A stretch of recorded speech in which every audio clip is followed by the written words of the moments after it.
Now, the current migrant crisis and the Conservative government's record of failure on the issues has led many to, as I say, state that a new party on the right is a distinct possibility. Former UKIP member turned Tory MP Craig Mackinlay was the latest to say the creation of a migration party, and someone that's actually saying, look, we can solve this issue, would come a long way in hobbling Conservative electoral support if they didn't manage to resolve the issue. Craig Mackinlay, I'm delighted to say, joins me now, Conservative MP for South Thanet. Craig, thank you very much for your time. You've heard what Richard Tice has had to say there. Are you quaking in your boots? Well, no, I'm not. I mean, he was quite excited this afternoon, Richard, and that's often his way. But, we have seen challenger parties in the past. And, you could argue that UKIP and the Brexit Party were helpful in getting the Conservatives into a better place to make sure that we actually did follow through on the referendum and got the job done under Boris Johnson. I had expected that challenger parties of the right had been put in the tomb, the coffin sealed, not to be seen again. But we have to accept that when there is a big issue, and the migrant issue is now in the top few issues that I think all MPs are facing in their email inbox, the potential is that vacuum can be filled in a short term by somebody else. Now, that's all very well, but they would face just the same difficulties as we're facing as a Conservative government in solving the problem.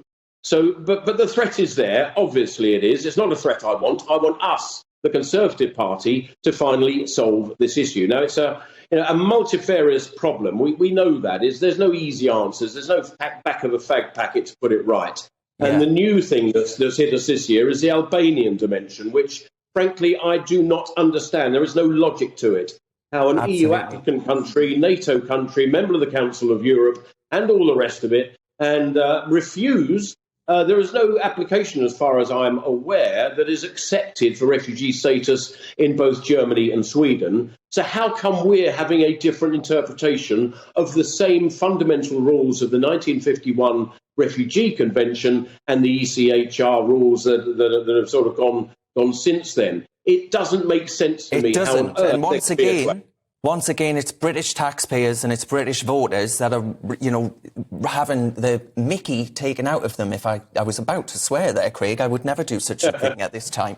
But do you reckon, I wonder if you'd be able to just set out for voters that might be in Teesside instead of Thanet, what's it actually like in your constituency, which is on the front line of the migrant crisis? What are people in your constituency saying? What's the mood? Because I imagine local authorities are saying, well, hang on a minute, we haven't got the infrastructure, we haven't got the resources for this influx of people.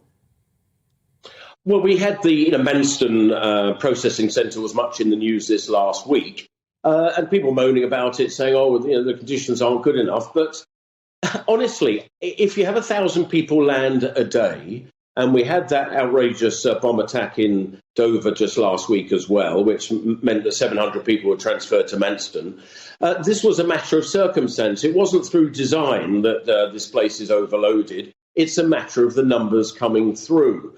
That is obviously a local concern, not quite in my constituency, but just a mile over the border. But just today, I'm sorry to say that what was some student accommodation seems to have been acquired by one of the outsourced companies working for the Home Office, and it looks like we will have up to 86 migrants being housed locally in Broadstairs. But it's all very well to be NIMBY. These people have to go somewhere, but we have caused ourselves a lot of difficulties because we have such a slow system of either approval or rejection of people making a claim. We are putting people up in what many would consider to be quite nice accommodation. And also, how is it that we have been accepting 76% of all refugee applications, where Spain only accepts 11%, again under the same rules of the ECHR refugee conventions? So then there is little wonder why we seem to have pull factors which makes Britain appear to be a very attractive place. But before I go on with this, Darren, I'm afraid I do have to blame France, because each and every one of these beach launchings are Fine. from a Yeah. beach, usually plus or minus 5 miles from Calais. And I find it scarcely believable that the French authorities, we've offered them help, we've offered them people, Well, we've as offered much them as they millions need. as well. We've offered them money, we've offered them Craig, the most advanced drones in I the want world. to ask you, just to finish, because I haven't got long with you. I've got a very patient Arlene Foster here. I want to ask you very quickly, what do you think about the hoo-ha over the use of the word invasion? Would you associate yourself with Suella Braverman's use of that word? I frankly don't care what words are used. I want this solved.